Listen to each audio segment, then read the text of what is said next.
Sinking fund management for strata and commercial buildings.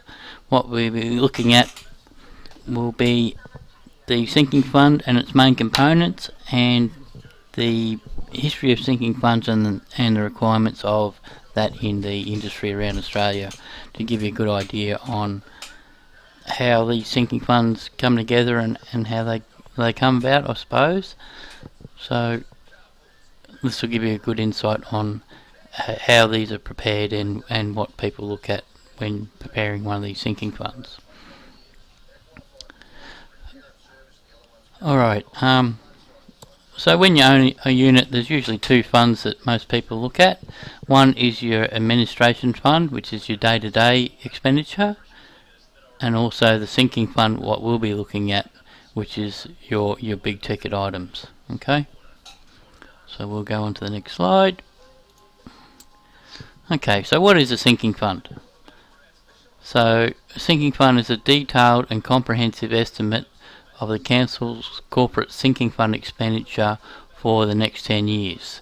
That includes estimating of repainting of common property, and the buildings are owned by the body corporate.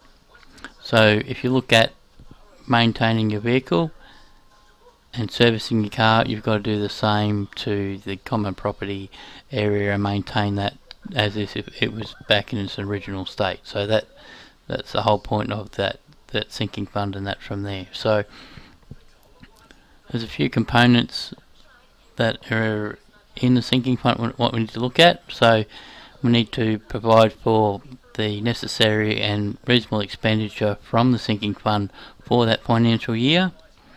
Reserve a proportional amount to meet their anticipated expenditure over the next 9 years.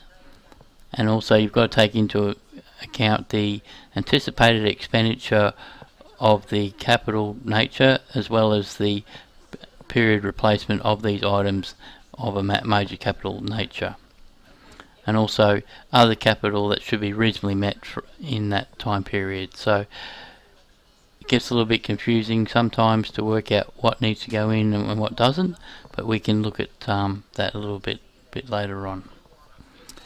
Alright, so what we'll do, we'll go and have a look at the history of sinking funds and that around Australia at the moment. So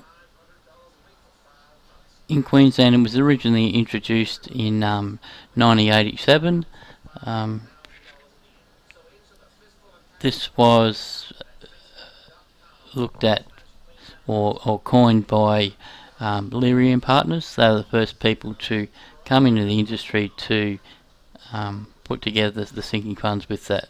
A lot of the legislation where that came about.